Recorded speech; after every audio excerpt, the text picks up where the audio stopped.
各位老友記，大家最近出街搭車嘅時候，有冇留意到巴士站或者地鐵站貼咗好多告示，話如果你仲係用緊嗰張金色或者綠色嘅長者八達通，好快就冇得再用2蚊優惠搭車啦。呢件事真係唔係講笑，亦都唔係嚇你，因為政府已經明言，如果你唔喺指定日期之前換好嗰張樂悠卡，到時你一嘟張八達通，佢扣嘅就唔係2蚊，而係半價或者全費，分分鐘去一趟轉車都要幾廿蚊，積少成多，真係好肉赤字。所以今日呢條片，我會用最簡單、最貼地嘅方式，幫大家一次過拆解晒樂悠卡，同埋我哋平時講開嗰張長者卡到底有咩分別，點樣申請最快，同埋最緊要嘅係換咗張卡之後，除咗搭車之外，到底仲有啲乜嘢隱藏福利係你一定要知嘅。我哋先講下最迫切嘅問題，就係點解一定要換樂悠卡。以前我哋只要年滿65歲，去地鐵站求其買張長者八達通就得，甚至唔需要名，呢種就係所謂嘅匿名卡。但係正因為唔使名，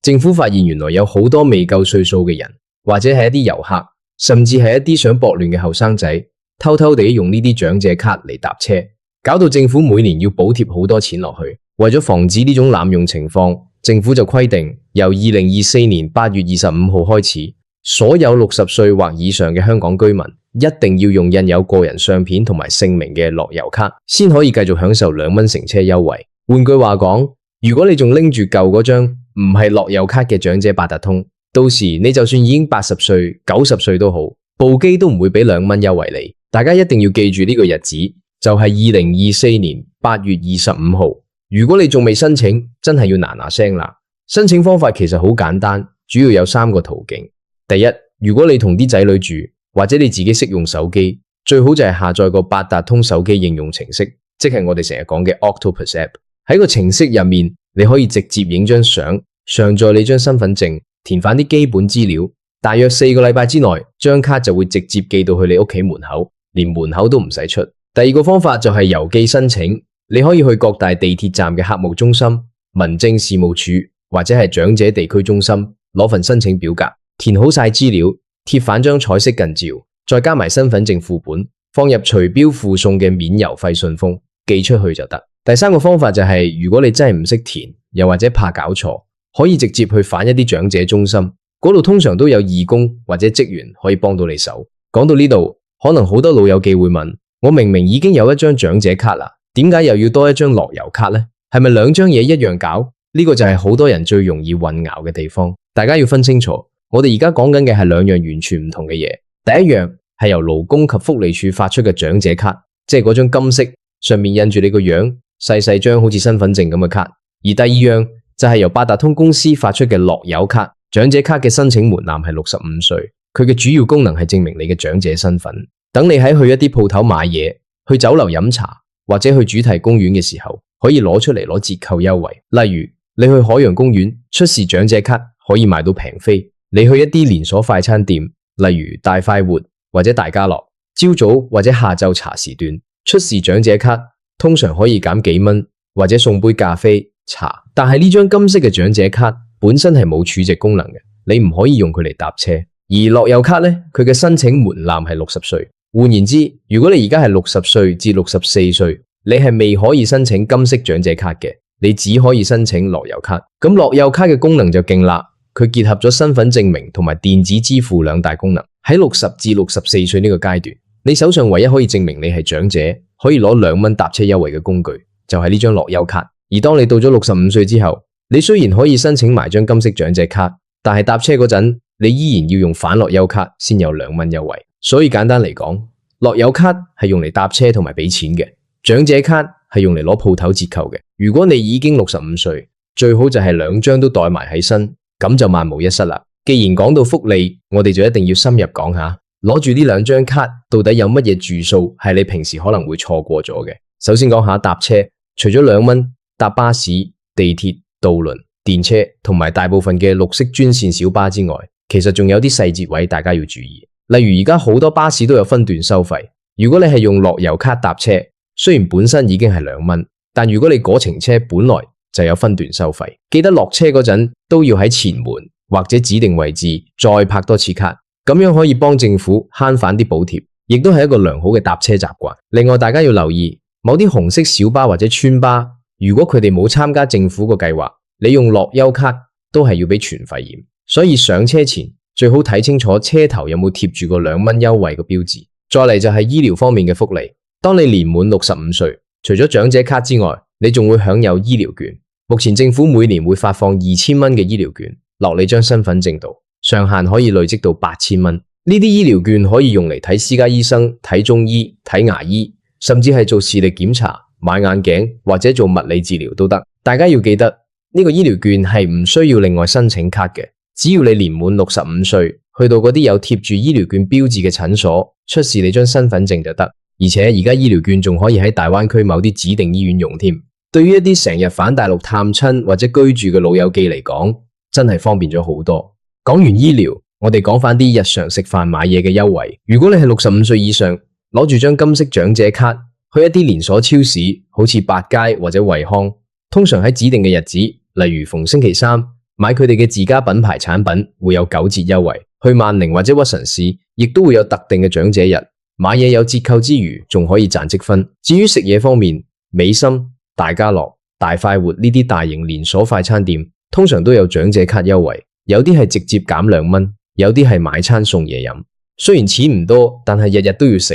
加埋一個月都慳到唔少錢。除咗食同買，玩都好重要。香港好多公共設施對長者都非常友善，例如康文署轄下嘅體育館、游水池、博物館。如果你係60歲以上，通常都係半價，甚至喺某啲日子係免費，好似去康文署啲草地滾球場或者羽毛球場。只要你係60歲以上，喺非繁忙時段通常都有好大嘅折扣。而好似海洋公園同埋迪士尼樂園呢啲地方，長者飛嘅價錢係平到你唔信。迪士尼嘅長者門票只要100蚊左右，海洋公園甚至係更加平，只要你出示樂悠卡或者長者卡證明年齡就得。講到呢度，可能你會問，如果我係60至64歲，未有金色長者卡，咁我去呢啲鋪頭買嘢有冇折扣呀？呢個就係重點啦。其實而家越來越多鋪頭已經將長者優惠嘅門檻下調到60歲，只要你出示張樂悠卡，佢哋都會認可你嘅長者身份。所以雖然你未攞到嗰張金色嘅卡，但係張樂悠卡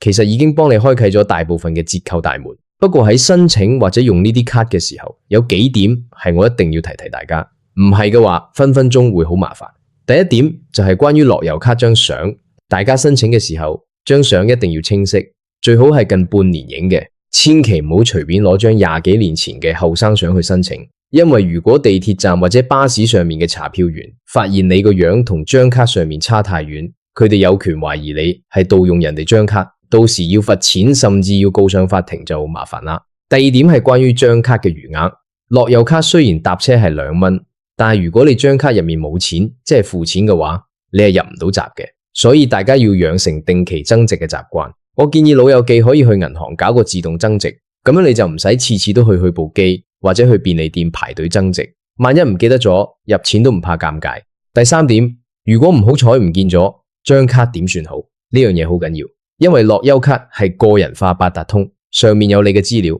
如果你唔見咗，一定要即刻打電話去八達通公司報失。報失之後，佢哋會幫你鎖咗張卡，就算人哋執到都用唔到入面啲錢。之後佢哋會重新寄返一張新嘅卡俾你，不過就要收返50蚊手續費同埋20蚊退票手續費，一共係70蚊。呢個錢會喺你舊嗰張卡嘅餘額入面扣，或者喺你收新卡嗰陣俾，所以大家一定要小心保管，唔好同其他雜物放埋一齊，以免跌咗都唔知。仲有一樣嘢要提大家，就係如果你本身有張個人八達通，即係印有你個樣，但係以前普通嗰種，當你收到張樂悠卡之後，你係可以去地鐵站嘅八達通服務站，將舊卡入面嘅錢同埋啲消費券記錄，甚至係九巴月票等等，全部轉移去張新嘅樂悠卡度。轉移完之後，舊嗰張卡就可以退回或者作廢。千祈唔好2張卡交替咁用，因為2蚊優惠只會喺樂悠卡上面生效。講開2蚊搭車，其實政府仲有一啲好細心嘅安排，例如如果你係殘疾人士，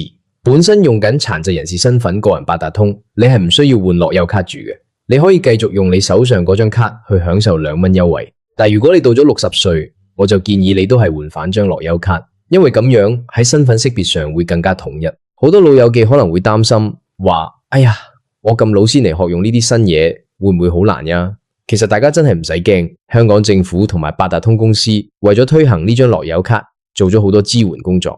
除咗啱啱講過嘅申請方法，佢哋仲喺好多商場、街市門口設咗臨時攤位。如果你見到有啲着住背心嘅工作人員寫住樂悠咭申請協助，你直接行埋去遞張身份證俾佢哋，佢哋就會幫你搞定晒所有嘢，連相都幫你影埋。呢啲服務係完全免費嘅，大家千祈唔好去一啲不明來歷嘅地方俾錢人哋幫你申請啊！另外，我仲想同大家分享一啲進階嘅慳錢貼士。大家知唔知除咗2蚊搭車之外，香港仲有一啲公共交通工具係有隱藏福利嘅，例如天星小輪。雖然而家加咗價，但係對長者嚟講，用樂悠咭依然係非常之平，仲可以喺維多利亞港吹下海風，真係人生一大樂事。又例如叮叮車、電車，長者搭電車本身就已經好平，用埋樂悠咭簡直係等於唔使錢咁滯。我識得有啲老友記下晝無所事事，最中意就係由堅尼地城搭電車去到筲箕灣，來回都係4蚊，仲可以慢慢欣賞港島區嘅街景。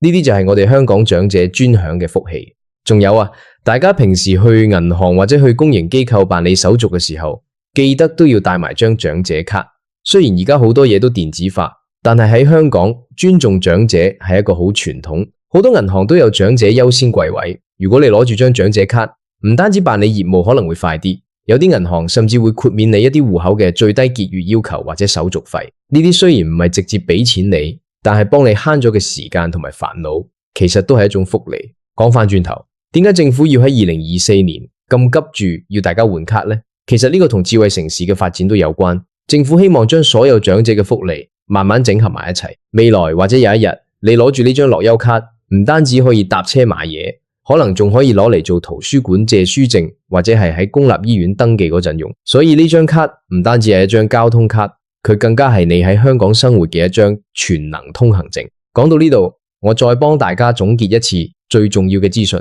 如果你係1964年或者之前出生嘅香港居民，而家就應該要有樂悠咭喺手啦。如果你仲未申請，最遲一定要喺2024年8月25號之前搞掂，否則你就冇得用2蚊搭車。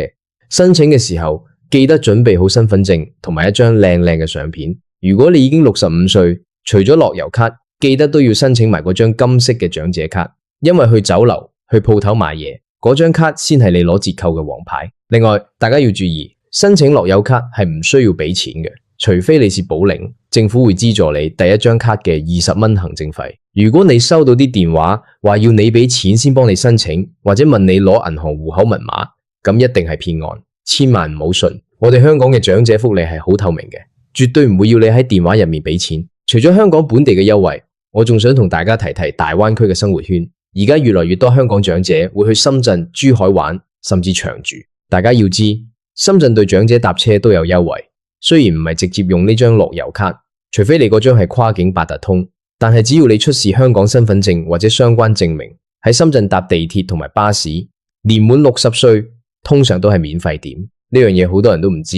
下次翻去玩嘅時候記得試下，唔好白白俾咗錢嘅。仲有一點，關於樂悠咭嘅使用場景，其實而家好多街市嘅檔口都接受八達通付款。我建議大家買菜嗰陣，如果張卡入面有錢，就盡量用卡俾錢。點解呢？因為咁樣你唔使攞住啲零錢，又污糟又重。更重要嘅係，如果你張卡有登記八達通嘅積分計劃，即係以前嗰種八達通日日賞，或者而家嘅積分獎賞，你買嘢嘅同時仲可以賺分，啲分可以換返現金券。呢啲師奶兵團嘅智慧，我哋老友記一樣可以學。再同大家分享一個好多人忽略嘅點，就係關於長者住屋同埋差餉嘅優惠。雖然呢啲同樂悠咭冇直接關係，但係當你成為咗合資格長者，記得去留意房署或者稅務局嘅公告。有時政府會針對長者住戶有特別嘅差餉寬減或者租金津貼。呢啲資訊通常會寄信去你屋企，或者你可以去民政處問下。既然我哋辛辛苦苦做咗幾十年嘢，貢獻咗香港咁耐，而家老咗，政府俾我哋嘅福利，我哋一定要攞足，唔好覺得唔好意思。喺呢個科技進步得咁快嘅年代，我明白好多老友記會覺得好大壓力，一陣又要換卡，一陣又要用手機 app。但我可以話俾大家聽，呢啲改變其實係為咗令我哋嘅生活更加方便。諗翻以前我哋仲要喺地鐵站排隊買飛，或者喺巴士上面慢慢數銀仔，而家只要一張卡喺手，全香港周圍去，真係好方便。如果你身邊有啲朋友，佢哋仲係好執着，話我就係唔換，我就係中意用舊嗰張，你一定要勸下佢哋，因為去到2024年8月25號，佢哋一拍卡，發現扣咗幾十蚊，嗰種心痛同埋麻煩真係無謂，何必同錢過唔去呢？加上申請程序真係唔難，如果真係唔識去區議員辦事處或者我哋呢啲後輩幫手，大家一定好樂意幫忙。大家仲要留意一點，就係樂悠咭上面嘅姓名同埋身份證號碼。當你收到張卡嘅時候，第一時間要核對清楚。如果個名寫錯咗一個字，或者身份證號碼唔對，一定要即刻聯絡八達通公司換返，因為呢張卡就係你嘅身份證明。萬一將來要用嚟領取政府發放嘅資助或者消費券，資料錯誤可能會導致你攞唔到錢。講到消費券，大家仲記唔記得之前幾次派消費券，好多老友記都係揀用八達通攞。如果你換咗樂悠咭，而家嘅趨勢係政府會直接將呢啲福利同你張樂悠咭掛鈎，所以擁有呢張卡其實係為未來嘅福利做好準備。除咗以上講嘅呢啲，其實長者喺香港仲有好多心靈上嘅福利，例如好多社區中心會搞一啲免費嘅興趣班，好似寫書法、跳廣場舞，甚至係學用智能手機。呢啲活動通常只要你出示長者卡或者樂悠咭，就可以用好平嘅價錢參加。大家退咗休之後，唔好成日匿喺屋企，多啲出嚟行下，識下新朋友，個人都健康啲，開心啲。講到健康，我要再補充一點，除咗醫療券，香港政府仲有一個叫大腸癌篩查計劃同埋疫苗資助計劃。年滿50歲以上，其實就已經可以開始參加一啲免費或者有資助嘅身體檢查。雖然呢啲唔係用樂悠咭去拍，但係當你去登記呢啲服務嘅時候，醫護人員通常都會要求你出示身份證明文件。呢個時候，你張長者卡或者樂悠咭就派上用場啦。仲有一樣嘢就係關於緊急救援服務，即係我哋俗稱嘅平安鐘。對於一啲獨居或者係有長期病患嘅老友記，政府同埋社會福利署其實有提供津貼俾大家裝平安鐘。如果你合乎資助資格，每個月嘅月費係可以全免或者有大額減免嘅。呢啲都係我哋長者福利嘅一部分，大家千萬唔好忽略咗。返返嚟樂悠咭，有老友記問過我，如果我張卡整花咗或者個樣磨爛咗，使唔使換？如果張卡仲嘟到，理論上係可以用，但如果張相已經模糊到睇唔到係你，咁我都建議你去換返張新嘅，因為萬一遇到查票，查票員睇唔清楚你個樣，可能會產生一啲不必要嘅誤會。雖然要俾幾十蚊手續費，但係買個安心同埋方便都係值得嘅。講到呢度，相信大家對樂悠咭同埋長者卡嘅分別已經清清楚楚。樂悠咭係60歲就可以申請，主力係搭車2蚊同埋俾錢；長者卡係65歲先申請，主力係攞鋪頭、餐廳同埋景點嘅折扣。兩張卡各司其職，最好就係一齊用。喺2024年呢個重要嘅轉接期，大家真係要打醒12分精神，唔好等到8月25號之後先至發現自己搭車貴咗好多。如果你而家手上仲未有樂悠咭，今日睇完呢條片，聽日就去地鐵站攞份表格，或者叫你啲仔女幫你上網搞咗佢，只需要幾分鐘時間就可以保住你未來咁多年嘅2蚊乘車福利。呢筆數點計都係賺。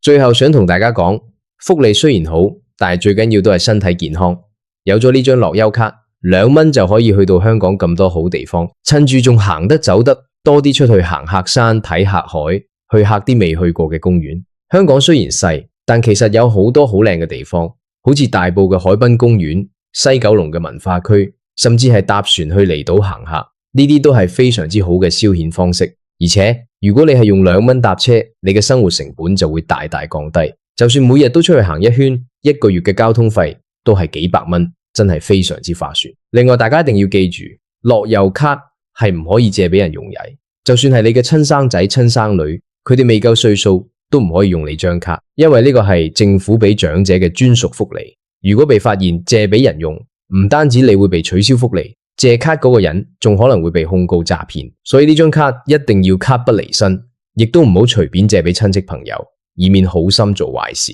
講到福利大洗牌，其實政府嘅目的係希望將資源放喺真正有需要嘅人身上。透過呢張個人化嘅樂悠咭，政府可以更準確咁統計長者嘅搭車習慣，從而優化交通網絡。例如佢哋發現某條線路特別多長者搭，或者可以喺嗰度加設多啲無障礙設施，或者長者優先座。所以我哋換卡唔單止係為咗自己，亦都係為咗令香港嘅交通系統變得更加好。